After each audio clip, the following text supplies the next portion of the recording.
tutta la famiglia è mobilitata per la cucina trevigiana. Per dare da mangiare. La linea di cucina qual è? È rimasta sempre quella, poi vabbè, dopo ci sono gli aggiustamenti, però cosa proponete? Allora noi facciamo i gnocchi fatti in casa, facciamo i tortelli, le pappardelle con l'anatra, facciamo la zuppa di trippa, la pasta ai fagioli, cerchiamo di tenere la linea classica. Il più classico di così. Chilometro zero. Le carni? Le carni facciamo le carni da cortile, dall'anatra, alla faraona, 6 rotoli di vitello, coppe varada, facciamo la trippa, il baccalà alla vicentina, baccalà in insalata, quello con l'aglio. Proprio siete rimasti attaccati proprio alle nostre cucine in fiamme, nel senso della parola. Ecco, c'è da dire poi che anche c'è come la terza generazione che si affaccia, ho conosciuto Veronica, mia figlia, vero? Comincia anche lei ad apprezzare il lavoro. Immaginate, 100 anni di storia. Allora, perché siamo qua? Non per il solito servizio, perché è un onore essere qua in un'osteria di 100 anni, va bene, ma perché abbiamo scoperto che negli anni passati, da Zero Branco, lungo il decorso del fiume Zero, c'era una via di mulini con 7-8 mulini, che iniziava qua e finiva poi a Marcon. Noi abbiamo recuperato il vecchio percorso, delle vecchie carte, delle vecchie cose. Proporremo questo percorso come aspetto inedito ad Expo 2015, quindi faremo un recupero, diciamo così, di quello che è la storia di questo antico percorso, no? Con le vie del pane, abbiamo trovato Marco l'altro giorno qua del panificio d'Osso, che è un altro comune agricolo che ci farà il pane su misura per quelle giornate, e quindi avremo almeno 3 occasioni di rivederci qua, così, con una cucina poi autunnale e con una cucina invernale. Achille, ti ringrazio e a prossimo appuntamento. Grazie a lei, grazie.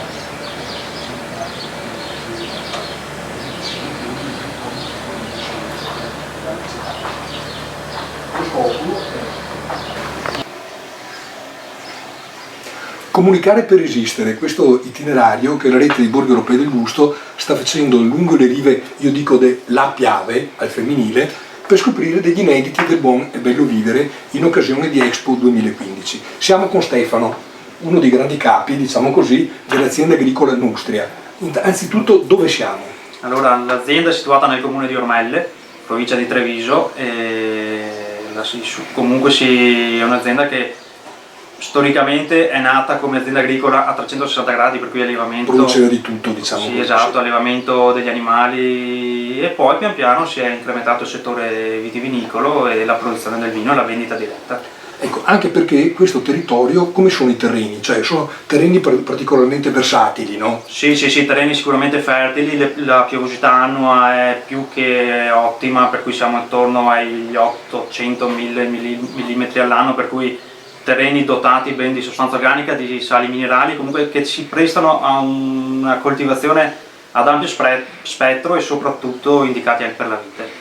Ok, tra i vini bianchi vuoi ricordare le produzioni? Beh, la zona qui, siamo inseriti nella zona DOC Prosecco, per cui il cavallo di battaglia è il Prosecco sicuramente. Che chiamiamo glera adesso, no? Perché sì, la glera è l'uva. E l'uva, poi esatto, viene distinto, no? Il vino... Esatto, è stata fatta la riserva del nome, si produce il Prosecco una volta certificati i requisiti idonei.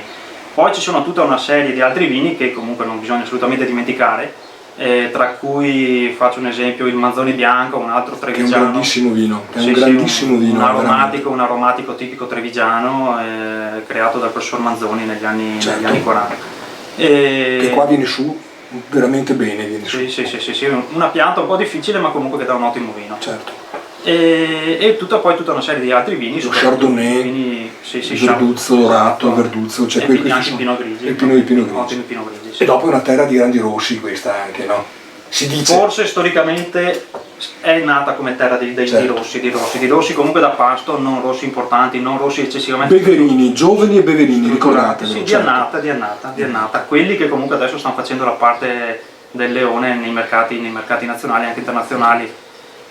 Per cui il Cabernet Sauvignon, prima di tutti comunque il Raboso, tipico vino locale, il Raboso Piave. Secondo tradizione o in una versione più ammiccante, più leggera? Là ci si potrebbe scrivere un libro sul Raboso. Le interpretazioni sono varie perché si sono dovuti adattare ad un vino un po' difficile sinceramente. Il consumatore, i clienti hanno faticato ad adeguarsi a un prodotto così strutturato, così potente, così acido, per cui nel corso degli anni è stato addomesticato un po' bene, ma anche a volte forse è stata forzata un po' la mano e si è reso un raboso, magari se l'è snaturato. Però tipicamente quel che si sta cercando di fare, soprattutto noi, è quello di mantenere la sua identità, per cui un raboso adeguato al giorno d'oggi, quindi un raboso abbastanza morbido, non con le caratteristiche eccessivamente tanniche di un tempo, ma che comunque presenti le sue note tipiche, per cui e poi un vino che carattere. Ha riconciliato il consumo femminile, il rosé. Sì, il rosato, un'altra versione del raboso appunto, certo. per dargli un po' di mercato è stata la creazione del rosato. Il raboso ben si presta alla produzione di vino rosato, vista la sua acidità elevata, che conferisce poi al vino un carattere brillante, un colore brillante, e ci si è inseriti molto bene nel mercato dei rosati con il raboso rosato. E la nostra versione del rosato è una versione un po' particolare, perché la facciamo un po' in modo un po' diverso. C'è del raboso, però noi puntiamo molto sul Pinot Nero. Certo. Pinot Nero in veste rosata. Che dà dei risultati straordinari. Sì, molto difficile da vinificare, che però dà dei risultati molto interessanti. Certo. Ecco, i nostri telespettatori sanno che noi non capitiamo mai a caso in un'azienda agricola. I vini li abbiamo bevuti, i vini di Stefano e della sua famiglia. Voglio ricordare che c'è tutto lo sforzo della famiglia dietro la passione, il sacrificio di tutta la famiglia dietro questi ottimi vini. Noi avevamo assaggiato i suoi vini al ristorante Martin Pescatore di Stabiuzzo, dove Daniele fa una cucina di pesci di grande qualità. Abbiamo assaggiato i loro vini, dopodiché abbiamo deciso di invitarli alle giornate di amicizia italo-austriache che facciamo con l'associazione Italia-Austria. Il 17 saremo proprio a visitare, saremo in pellegrinaggio, come dico io, no? A convivio al Martin Pescatore, e con la presidente di Italia-Austria, e loro ci porteranno i vini del Danubio, diciamo così, no? Quindi anche una simpatica scambio, con un menù interamente basato su pesci di fiume, quindi trotes, storione, diciamo così, anguilla, eccetera. Non ho dubbi che sarà una giornata molto importante. Io credo che vi meritiate, no, questi riconoscimenti, perché questa non è pubblicità, lo avevamo già detto, e se non avessimo bevuto bene non saremmo venuti a trovarti. Ecco, questo è. Vuoi ricordare in famiglia chi c'è ancora che dà una mano? Così concludiamo questa prima intervista con un accenno doveroso anche alle altre persone. Senza dubbio. Non è che si dà una mano, si collabora tutti insieme. Sì, no, io ho detto si dà una mano perché è un modo di dire, diciamo così. Allora ci siamo io e mio fratello, io mi occupo essenzialmente della parte viticola enologica, mio fratello segue l'allevamento, ci sono i nostri cugini e c'è lo zio. Un tempo c'era anche mio papà, ma adesso non riuscendo più a lavorare a causa di un problema di salute si fa la vita da pensionato e controllore. Ok, infatti quindi, quando entri ci accoglie sempre qua e ci dice dove siete, no? Esatto. Nustria cosa vuol dire? Non lo sappiamo. È un nome, sembra quasi romano, sembra quasi un nome che venga da Nustria, è il nome della nostra famiglia, la famiglia. Il soprannome. Esatto, il soprannome della famiglia Dall'Acqua, che abita proprio in questa casa, è conosciuta ancora. Noi abbiamo fatto delle ricerche, sì, anche negli atti delle canoniche, nei comuni. Certo. Siamo arrivati fino all'Ottocento, si è visto che Nustria è il soprannome della nostra famiglia, Dall'Acqua, detta Nustria, non siamo riusciti a capire cosa significhi. Nustria, l'Austria, non so, veramente è un nome curioso, strano, sì, noi abbiamo voluto ricordarlo come marchio dei vini, però sinceramente allora, non riusciamo a dargli un significato. Ormelle, via Stradon, anche questo mitica, no? I nomi che noi veneti diamo alle strade, azienda agricola Nustria della famiglia Dall'Acqua. Al prossimo appuntamento. Siamo in piazza a Zero Branco con i vagabondi del gusto. Come si chiama il panificio? Dozzo. Panificio Dozzo. Adesso è intestato al figlio Marco, sì, no? Marco. Però tu sei stato quello che l'ha fondato in pratica. Ero qua. Ecco, allora racconta un po' di storia, dai. No, comincia tuo padre che si chiamava Eugenio. Più o meno quando? Dai 40. Aspetta, perché non mi ricordo. Nessun problema. Allora parte nel 1946. Col papà. Sì. Poi te sei nato in mezzo alle farine, sei nato. Sì, e poi siamo una nuova. Sì. quindi dopo quando è che hai preso in mano te proprio il panificio? Dopo la morte del mio papà. Quindi più o meno? Dai, più o meno 20 anni fa. 20 anni fa, quindi già negli anni 80 insomma. 80, sì. E Marco, tuo figlio, quindi terza generazione dei Dozzo nell'arte, Sì. Anche lui è cresciuto qua insomma. Sì. E sono 10 anni che viveva. 10 anni che vive 10 anni qua. che sì. È cambiato un po' il mestiere del fornaio. È un po' così. Bisogna fare molto più pane, Sì, comunque non per i consumi. quindi bisogna diversificare un po' le proposte.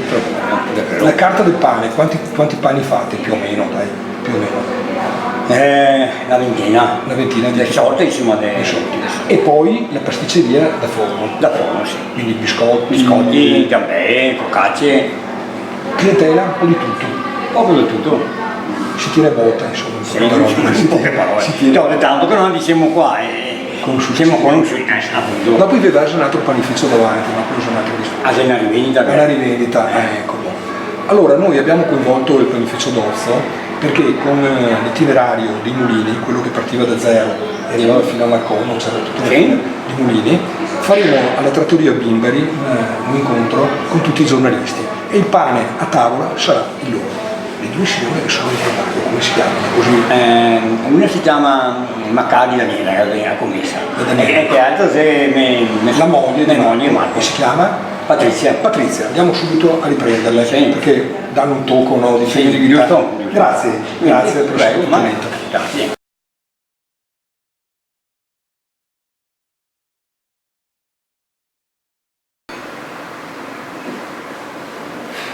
Dicevo che all'inizio non è stato semplice abituare il cliente, farlo crescere con la consapevolezza che il sistema bancario tradizionale sarebbe diventato obsoleto.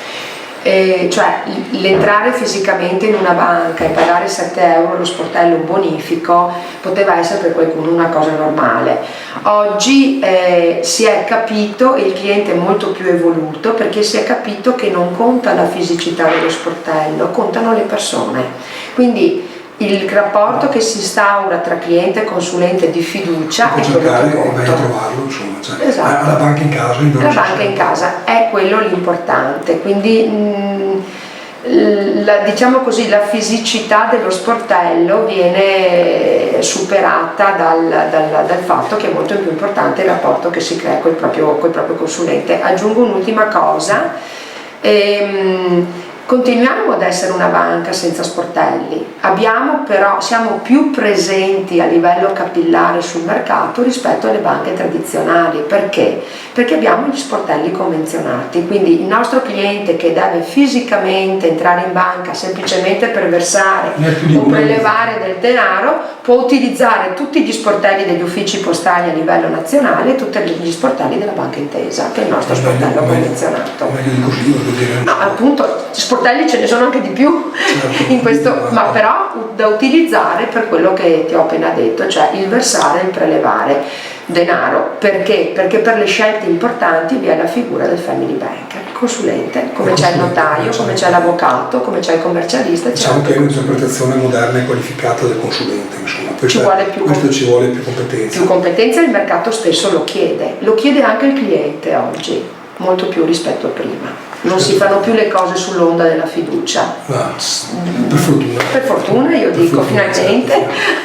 Bene, adesso passiamo un attimo a Laura Parizzuti, family banker di Banca Mediolanum, che appoggia molte iniziative locali, no? Cioè intervieni, lo sostieni, li appoggi, fai i tuoi interventi di contenuto, cioè non dai solo sponsorizzazioni, sei partner di progetti di informazione, intervieni agli incontri nei territori dove si tengono manifestazioni culturali, certo, eccetera. Perché lo fai? Ma lo faccio perché quando un qualsiasi imprenditore, io sono un'imprenditrice e il mio ruolo è quello di risolvere delle esigenze, quindi colloco dei servizi. Ci sono imprenditori che vendono e collocano sul mercato il loro prodotto. Io trovo che quando si ha la consapevolezza di quanto si è competenti e riconosciuti dal mercato in quello che si fa, è anche giusto continuare a farsi conoscere e appoggiare anche le iniziative di coloro che desiderano farsi conoscere e far conoscere quello che è il proprio prodotto. Quindi io appoggio, al di là della sponsorizzazione, sì, o comunque semplice. cioè per me è un momento molto importante di condivisione, perché ho la possibilità di farmi conoscere e di far conoscere il mio modo di fare banca, e do un'opportunità anche agli altri di far conoscere il loro prodotto. Quindi queste occasioni a livello anche locale, dove vi sono tutte le espressioni di tutti coloro che hanno il loro servizio, il loro prodotto, è un momento bello di condivisione e di comunicazione. Perché no? Ho letto in un servizio che è apparso sul web, no? In cui, rilasciando una dichiarazione, hai detto che le aziende hanno una responsabilità sociale, non sono solo dei meccanismi per accumulare profitto, che è giusto che sia così, perché non vorrei mi sembra anche giusto. Però dice, le aziende hanno anche una responsabilità verso la comunità in cui vivono ed operano. In fondo è anche il tuo caso. E nel mio caso ribadisco il fatto che un'azienda ha ragione di esistere se fa degli utili e se è sana. Quindi su questo siamo d'accordo. Però si ha un ruolo veramente sociale importante, perché quando io vado a risolvere un'esigenza previdenziale, per esempio, e quindi accompagno il mio cliente nella creazione di un capitale che gli servirà nel momento in cui smetterà di lavorare, tu comprendi che è un ruolo sociale non indifferente, certo. Alla luce del fatto che oramai gli istituti statali, insomma, non sempre riescono, anzi loro stessi invogliano e motivano le persone alla previdenza alternativa. Il ruolo sociale di altri imprenditori è lo stesso, perché lavorare con la passione e con l'amore su quello che costruisci e che fai, e poi farlo conoscere e abituare anche la persona a mangiare bene, ad approfittare di un prodotto sano, avere un territorio, esatto, è una cosa secondo me importante, fondamentale, ed hanno un ruolo sociale, perché poi è anche una forma di educazione, anche questa, nei confronti del nostro interlocutore, del nostro cliente. Non insegnargli perché non sa, però dargli delle opportunità. In questo senso. Tu sei fruttrice sia del profitto aziendale che del profitto sociale. Chiamiamolo tutti e due, tutti e due, perché oggi, guarda, ti posso dire che soprattutto nel mio settore puoi essere brava, competente finché vuoi, ma se non lavori con l'onestà e la trasparenza e con l'interesse sociale vieni fatta fuori. Quindi. Bene, allora noi avremo altri momenti nel corso di questi 5 mesi per incontrare Laura Panizzutti. Ricordiamo, family banker di Banca Mediolanum Conegliano. Conegliano. Grazie a voi, al prossimo appuntamento. Grazie a voi, al prossimo appuntamento, grazie.